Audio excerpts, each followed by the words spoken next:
જય શ્રી કૃષ્ણ સર્વે વૈષ્ણવોને. તો ઘણા સમય પછી આજે આપણે ફરીથી એક સાહિત્યનું આપણે જેટલું પણ આપણે થઈ શકે એક વર્ષની અંદર આપણે સેવા માટે જેટલું પણ સાહિત્ય જોઈએ એમાંનું આપણે બેઝિક બધું જ સાહિત્ય આજે આપણે જોઈશું.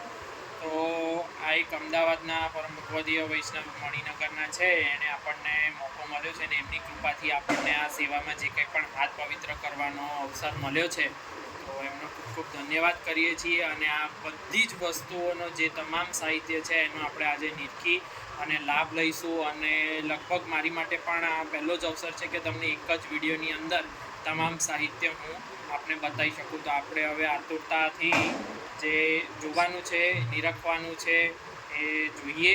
અને તમને કોઈ પણ પ્રકારની એમાં મૂંઝવણ હોય તો કંઈ પણ હોય તો તમે નીચે કમેન્ટ કરી શકો છો, અથવા તમે આ જે પણ સાહિત્ય જુઓ છો એ સાહિત્ય તમે મેળવવા માટે પણ સંપર્ક કરી શકો છો. તો હવે આપણે સૌથી પહેલાં ઠાકોરજીને બિરાજવા માટેના ગાદીજી, ચોકીજી તમે જે કોઈ, તો આવી રીતે ઠાકોરજી જો લાલનનું ભગવત સ્વરૂપ હોય તો આવી રીતે ચોકીજી, પાછળ પીઠકનો તકિયો ને આજુબાજુના અગલ બગલના તકિયા આવી રીતે હોય.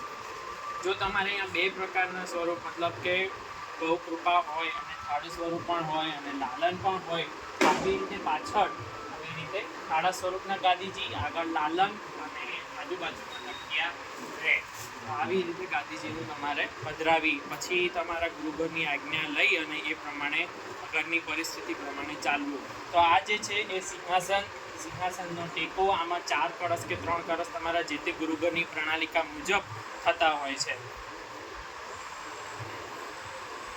પાછળ પીછવાઈ છે, વ્રતભક્તોનો ભાવ છે, સિંહાસનનું વસ્ત્ર. પછી ત્યારબાદ આપણે જોઈએ તો આ 2 સીડીવાળી ખાટ. હવે ઘણા વૈષ્ણવોનો સાજ પણ આપણે શીખીએ છીએ તો આવે છે. તો જે કોઈ પણ સાજ હોય, જેમ કે આજે લખ્યો છે કે આજે સફેદ જરીનો સાજ, તો સફેદ જરીનો સાજ પાછળ પીછવાઈ ઉપર હોય, સિંહાસન ઉપર હોય, આ 2 સીડીની ખંડ ઉપર હોય, પાટ ઉપર હોય ને ચોકી ઉપર હોય.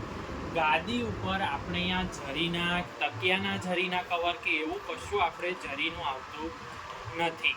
અને આ કઠેડા છે. તો ગાદીની ઉપર આપણે સફેદી આવે છે. ગાદીની ઉપર આપણે મલમલની સફેદી, જગન્નાથી મલમલ આવે, ઋતુ અનુસાર એ આવે, નૈનસુખ મલમલ આવે, પટલું મલમલ, જાડું મલમલ, એવી રીતે દરેક પ્રકારના મલમલની સફેદી આવે.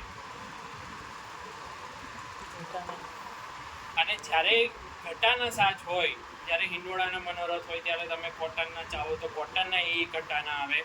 અને શીતકાલની અંદર સાટીના જે તે રંગની ઘટાના કવરો ગાદી તકિયા ઉપર આવે. બાકી નિત્યના સાજની અંદર બધો સેટ ગાદીજીનો એવું થતું નથી. પછી તમારા ગુરુઘરની આજ્ઞા લઈ એ પ્રમાણે ચાલવું અને મોટા વૈષ્ણવને પૂછી અને કરવું એવો આગ્રહ રાખો. તો આ ખંડ છે, ખંડ ઉપર પહેલા ચરણ ઉપર ગાય, મોર, પોપટ જેવા ખીલોના, બીજા ચરણ ઉપર હાથી ઘોડો જેવા ખીલોના, અને પાટ ઉપર સિંહ અને એવી રીતે આપણે વાઘ કે ખીલોના હોય એ પધરાવા. ત્યારબાદ ચરણ ચોકી ઉપર આવી રીતે ગાદીજી પધરાવી. દરેક ગાદી તકિયા ઉપર નિત્યમાં સફેદી બિરાજે. હવે ત્યારબાદ આપણે આ જ ખંડપાટ અને ઠાકોરજીના નિત્યના પલનાના અને આ જે ખંડપાટ જે છે એ આપણે રાજભોગ પછી જ સજાવવાના હોય છે. તો જ્યાં સુધી ઠાકોરજીનો રાજભોગનો ક્રમ થાય ત્યાં સુધી આ ખંડપાટ આવી રીતે અંદર બિરાજશે. જેથી કરીને આપણે આ ઘર છે, ઘરમાં આપણે આ વધુ જગ્યા ના હોય, સાઈડમાં આપણે ના પધરાવી શકીએ. કેમ કે આપણે એક જ રૂમની અંદર સેવા કરતા હોઈએ તો સાઈડમાં સૈયા મંદિર હોય, હિંડોળા ચાલતા હોય તો હિંડોળો હોય. તો આવી રીતે ખંડપાટ નીચે વયા જાય. તો આગળ ભોગ ચોકી મૂકી હવે આપણે ભોગ ચોકી જોઈ લઈશું. અને આ પડઘા એવી રીતે. હવે ભોગ ચોકી, તો આ તમે દૂરથી તમને આપણે ભાઈ દર્શન કરાવે તો આ જેની પર આપણે બધું ખીલોનાનું સાહિત્ય સજી રાખ્યું છે એ ઠાકોરજીની ભોગની ચોકી છે. આવી રીતે તો આવી રીતે ભોગ પાટલો હોય, તમે યથાશક્તિ તેવી રીતે તમે દૂધઘર, અનસખડી અને સખડીની 3 અલગ અલગ કરાવી હોય તો એ પણ કરાવી શકો છો. અને એક જ ભોગ ચોકી, કેમ કે ઘરનો ક્રમ છે એટલે મોટાભાગે એવી રીતે ચોકની લાઈન કરી અથવા તો થોડી હળદરની એ કરી અને એવી જ રીતે એક જ ભોગ ચોકી ઉપર આપણે અહીંયા બધો ભોગ સજાય છે. હવે ત્યારબાદ આપણે જોઈશું આ છે સ્નાન ચોકી. લાલન બિરાજતા હોય તો આવી રીતે ભગવત સ્વરૂપો જેને સ્નાન થઈ શકે એવા ભગવત સ્વરૂપો હોય તો આવી રીતે અષ્ટદલની સ્નાન ચોકી હોય, 8 પાયાવાળી.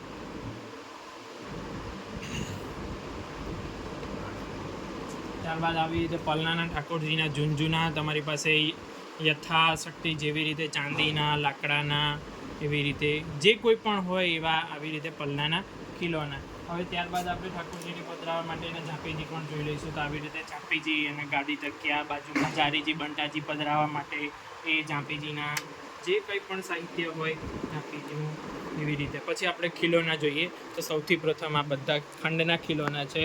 જે પ્રમાણે તમારે આ ખંડની સાઇઝ હોય એ પ્રમાણે આવી રીતે ખંડના ખીલોના વસાવા. આ બધા આવી રીતે આ દર્શન કરશો તો આ જે આપણે યમુના જલનો થાલ આવે છે એમાં પધરાવવા માટેના જલચર છે. એમાં પણ તમારી પાસે જેવા હોય, રંગીન હોય, આવા હોય, નાની સાઇઝ, મોટી સાઇઝ, જેવી રીતે તમે થાલ વસાવ્યો હોય એ પ્રમાણે કરવું, પધરાવા. ત્યારબાદ આવી રીતે આ કાસ્ટના ખીલોના પલનામાં પધરાવવા માટે ઠાકોરજીને પલનામાં વિવિધ ખીલોના આવે છે. અને આ તમે તબકડીમાં પણ ધરી શકો છો. ખીલોનાની તબકડીમાં આવી રીતે આ સોનેરી ખીલોના, આ ઉષ્ણકાલની અંદર તબકડીમાં ધરવા માટે ચીપના ખીલોના, આ ચાંદીના ભાવના ખીલોના, વિવિધ ખીલોના, મોતીના પણ આવે છે આપણે અહીંયા. આ કદમ લકડીના ખીલોના, તમે ઘણા બધા પ્રકારે ખીલોના પ્રભુ જેટલા પણ આપણે વસાઈ શકીએ પ્રભુને ખીલાવવા માટે. આપણું જેટલું સૌભાગ્ય હોય, જેટલા હાથ પવિત્ર થાય એ પ્રમાણે આપણે કરવા. આવી રીતે સજાવટ માટેના આવા વાજિંત્રો પણ આવે છે, એ પણ તમે પધરાઈ શકો છો જ્યારે સજાવટ કરો ત્યારે તમે. હવે આપણે ત્યારબાદ આપણે જોઈ લઈશું શૈયા મંદિર. તો શૈયા મંદિરની અંદર તો આ શૈયા મંદિર છે. ભગવત કૃપાથી જેવું પણ હોય આપણી પાસે એમાં પ્રભુને આપણે પોઢાડવા. અંદર આપણે કાચ છે, બધું જ છે, આપણે જોઈ લઈએ. તો આપણે દ્વાર ઓપન કરી અને જોઈ લઈએ. આવી રીતે અંદર આવી રીતે મચ્છર જાળી રાખવી, જેથી કરીને કોઈ પણ જીવજંતુ અંદર પ્રવેશી અને ઠાકોરજીને પરિશ્રમ ન થાય. આવી રીતે અંદર રૂના આવા સરસ જાડા આવા ગાદીજી, જેની પર ઠાકોરજીને સુખ થાય. ઉપર આવી રીતે વિવિધ ચાદરો મલમલની, આવી ઝૂલવાળી કે સાદી, તમને જેવી અનુકૂળ આવે આ ઓઢાડવાની ચાદર છે પ્રભુને. અને અંદરના તકિયા, ગાલ મસોલિયા, એવી રીતે આપણે અહીંયા આવી રીતે પાટીવાળા શૈયાજી આવે છે ઠાકોરજીને. કોઈ બેડ કે એવું કશું આવતું નથી, એટલે એનો ખાસ આગ્રહ આપણે પાટીવાળી શૈયાનો ખૂબ આગ્રહ રાખો. આવી રીતે અંદર ઝારી બંટા પધરાવવા માટેના નાના પડઘા, એક પાટલી, કેમ કે ઉષ્ણકાલમાં ઠાકોરજીને વિવિધ સામગ્રીઓ બધી અંદર પધરાવવાની હોય છે, સાહિત્ય, તો એની માટે પાટલી પણ જરૂરી છે. તો આવી જ રીતે અને નીચે એક શૈયા મંદિરનું જ ટૂંકમાં સાહિત્ય બધું અંદર બિરાજી રહે એવી જ રીતનું આપણે એક ડ્રોવર પણ મૂકીએ. બરાબર. હવે ત્યારબાદ આપણે વાર્ષિક દરેક મોટા ઉત્સવના દરેક પ્રકારનું આપણે સાહિત્ય હવે એક એક કરીને જોઈશું. તો હવે આપણે જોઈશું કાચની હટડી. દિવાળી નજીક જ છે, તો પ્રભુ આવી રીતે કાચની હટડીમાં તે દિવસે બિરાજમાન થાય છે. તો આવી રીતે કલાત્મક કાચની વિવિધ, અને એની અંદર આપણે હેન્ડ પેન્ટ આવી રીતે શ્રી મહાપ્રભુજી અને યમુનાજી આવી રીતે ભાવનાજીથી પધરાવીએ, પ્રભુને ખૂબ સુખ થાય એવી આપણે વિચારીએ. જેવી પણ થઈ શકે, તમે આખો બંગલો ન થઈ શકે તો તમે ફ્રન્ટ સાઈડનું એકલી હટડી પણ વસાવી શકો છો. તો કાચની હટડી જોયા બાદ આપણે હવે ફૂલ મંડળીના દર્શન કરીએ. ફૂલ મંડળી તમારા ભાવ મુજબ તમે વિવિધ પ્રકારની ફૂલ મંડળી ભરી શકો છો. દ્વિતીયા પાઠથી ખાસ કરીને આપણે અહીંયા ચૈત્રી ગુલાબની ફૂલ મંડળીનો ઠાકોરજીને ખૂબ આગ્રહ હોય છે. તો તમે ચૈત્રી ગુલાબની, કમળની વગેરેની ફૂલ મંડળી કરી અને ઠાકોરજીને લાડ આમાં લડાઈ શકો છો. આવી રીતે ફૂલ મંડળી પણ ઠાકોરજી માટે સિદ્ધ કરી છે આપણે. હવે નેક્સ્ટ આપણે જોઈશું મોતીની હટડી. તો વિવિધ રંગોની અંદર આવી રીતે મોતીની હટડી સિદ્ધ થાય છે, જેમ કે લાલ વેલ્વેટ ઉપર, બ્લુ વેલ્વેટ ઉપર, આ પિંક વેલ્વેટ ઉપર છે. આપણને સૌભાગ્ય પ્રાપ્ત થયું છે આ નિરખવાનું. તો તમને વિનંતી કરીશ કે બધું જ આખું વર્ક એકદમ નજીકથી અંદર અને બહારથી બધી સાઈડથી તમને જોવા મળે.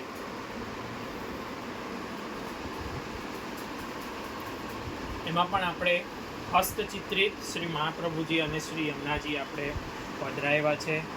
જે યથાકૂળ તમને ગોપીજી પધરાવા હોય તો ગોપીજી પણ તમે પધરાવી શકો છો.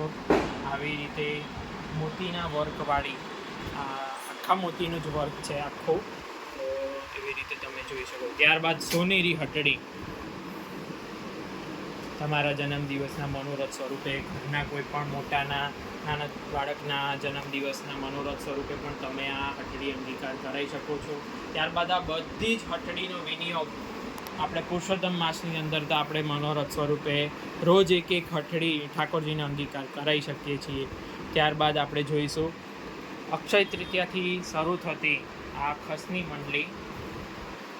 તો આવી રીતે કલાત્મક ખસની અને આપણે દરેક જગ્યાએ આપણે મહાપ્રભુજી અને યમુનાજીને આગ્રહપૂર્વક આપણે જેથી કરીને ઠાકોરજી પ્રસન્નતામાં બિરાજે એવી રીતે આપણે કરીએ. કલાત્મક આવી રીતે ખસની મંડળી તમે જોશો તો આગળ પણ આવી રીતે છજ્જા, ત્રણેય સાઈડ છજ્જા, ઉપર કઠેડા ખસના, એવી રીતે તમે કરી શકો છો. અક્ષય તૃતીયાથી તમારા ગુરુગણની પ્રણાલિકા મુજબ જાણી લેવું કે તમે ક્યારથી ધરી શકો છો. એ પ્રમાણે દરેક સાહિત્ય પ્રભુને જેટલા પણ હાથ પવિત્ર થાય એ પ્રમાણે વિનિયોગ જરૂરથી કરાવવું. ત્યારબાદ હવે આપણે રથ જોઈશું. તો આવી રીતે પ્રભુને આપણે અહીંયા આવો રેકડાવાળો રથ હોય, આગળ ગુરુઘરમાં આજ્ઞા લઈ એ પ્રમાણે જો ઘોડા આવતા હોય તો ઘોડા જોડવા, ઘોડા ન આવતા હોય તો ઠાકોરજીને સ્વયં રથ ખેંચી અને પોતાના નિજ ગ્રહની અંદર આપણે રથયાત્રાનો મનોરથ કરવો. રથયાત્રામાં આવી રીતે જો ગાદીજી અલગથી આપણે બનાવ્યા છે રથની અંદર. ત્યારબાદ નાવ, તમે જ્યારે પણ જેઠ સુદ પાંચમ કે જ્યારે પણ તમે નામનો મનોરથ કરતા હોય એની માટે આપણે ઠાકોરજી માટે આવી નાવ.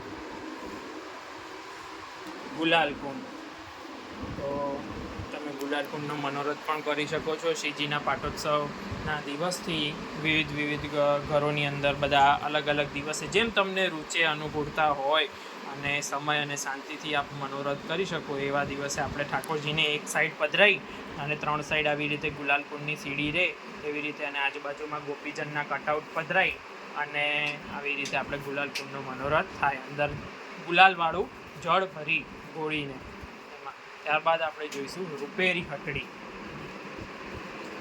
ઠાકોરજીને આવી રીતે જોઈએ તો સોનેરી હટડી, રૂપેરી હટડી અને પછી ગંગા જમનાની પણ હટડી આવતી હોય છે. એ આપણે સમય વખતે જોઈશું. ગંગા જમનાની હટડી એટલે એમાં અમુક વર્ક સિલ્વર હોય ને અમુક વર્ક ગોલ્ડન હોય, એવી રીતે આપણે અહીંયા એવી રીતે સોનેરી રૂપેરી હટડી આવે છે, આ રૂપેરી હટડી. ત્યારબાદ આપણે જોઈશું રાસ ચોતરો. તો રાસ ચોતરાની અંદર આવી રીતે આપણે અહીંયા રાસ ચોતરો ચતુષ્કોણ કે અષ્ટકોણ હોય, જેમ ઘરમાં જગ્યા હોય એ મુજબ આપણે આવી રીતે આ વસાવો મનોરથ સ્વરૂપે. બધું જ સાહિત્ય હોવું એવું પણ જરૂરી નથી. જેવો મનોરથ થાય, જેમ જેમ પ્રભુ કૃપા કરે એમ આપણે દરેક સાહિત્ય વસાવવું. આવી રીતે રાસ ચોતરાનું એક વસ્તુ છે કે ચારેય બાજુમાં હોવો જોઈએ. એવું નહીં કે આપણને દેખાય 3 સાઈડ જ એમ. એક ભાવનાજી છે, આખું ચારેય બાજુમાં એવો રાસનો ચોતરો હોવો જોઈએ. અને ઠાકોરજી શરદ પૂનમના દિવસે નહીં પણ શરદ પૂનમના બીજા દિવસે ઠાકોરજી રાસ ચોતરા ઉપર બિરાજે છે, તો એનું ખાસ ધ્યાન રાખવું. ત્યારબાદ આપણે જોઈશું કુંજ. આવી રીતે તમે જેટલું પણ અવેલેબલ થઈ શકતું હોય સાહિત્ય એ પ્રમાણેની માપની કુંજ સ્થિત કરાવી, જેથી કરીને સાહિત્ય આપણને મળી રહીને આપણે સજાઈ શકીએ. દ્રાક્ષની કુંજ, ફળ ફૂલની કુંજ થાય છે, આપણે અહીંયા મધુ કુંજ થાય છે. દ્વાદશ કુંજોના મનોરથ તમે કરી શકો, હરિપત્તીની કુંજ કરી શકો. કુંજ એકાદશીના દિવસે તમે આસો પાલવણીને જે કોઈ પણ યથાશક્તિ નજીકમાં પ્રાપ્ત થાય એવા ફૂલપત્તીથી સજાઈ અને આપણે કુંજનો મનોરથ કરી શકીએ છીએ. અને કુંજમાં તમે ફુવારો પણ પધરાઈ શકો છો, અને ફુવારાની શરૂઆત થાય ત્યારે નિત્યમાં આપણે ઠાકોરજી સન્મુખ ફુવારો આપણે ધરીએ જ છીએ, તો ફુવારો પણ આ સમગ્ર સાહિત્ય છે. ત્યારબાદ આપણે ઠાકોરજી હિંડોળા. તો આવી રીતે હિંડોળ ઠાકોરજીને દરેક વૈષ્ણવને ખ્યાલ જ છે, એટલે હિંડોળા વિશે તો શું આપણે જાણીએ. આવી રીતે ઠાકોરજીનો હિંડોળ એક બધું જ સાહિત્ય જોઈએ છીએ તો દરેક વસ્તુ જોઈ લઈએ. અને પ્રભુને અતિ પ્રિય અને એવા ઝૂલવા માટેના પલના ઠાકોરજીને, તો આવી રીતે પલનું વિવિધ તમે પલનાની પણ સજાવટ કરી શકો છો. જે લોકો રાજભોગ સુધી સેવા પહોંચતા હોય એ લોકોએ ખાસ કરીને વિવિધ સજાવટ કરી ઠાકોરજીના મનોરથ પલનાની અંદર કરતા જોયા છે. ખૂબ આનંદ આવે આપણને. તો એક વખત આપણે દૂરથી જોઈ લઈએ કે આખું બધું જ સાહિત્ય સમગ્ર, તો તમને ખ્યાલ આવી જાય કે વખત સિંહાસન કનપાટ ચોકી, સૈયા મંદિર, કાચનો બંગલો, હટડી, બધી જ એવી રીતે. તો આ એક વૈષ્ણવની કૃપાથી આપણને જે કંઈ પણ હાથ પવિત્ર કરવાનો મોકો અને આ ઝાંખી કરવાનો મોકો મળ્યો છે કે બધું જ એક વર્ષનું સાહિત્ય મોટાભાગનું આપણને એક સાથે આજે જોવા મળી રહ્યું છે. તો દરેક આનો લાભ લે ને કોઈને વિચાર આવે કે આટલું સાહિત્ય, તો તમે આ જોઈને લિસ્ટ પણ બનાવી શકો છો કે આપણે આ ધીમે ધીમે કરી અને આ સાહિત્ય એક એક કરીને વસાવવાનું છે.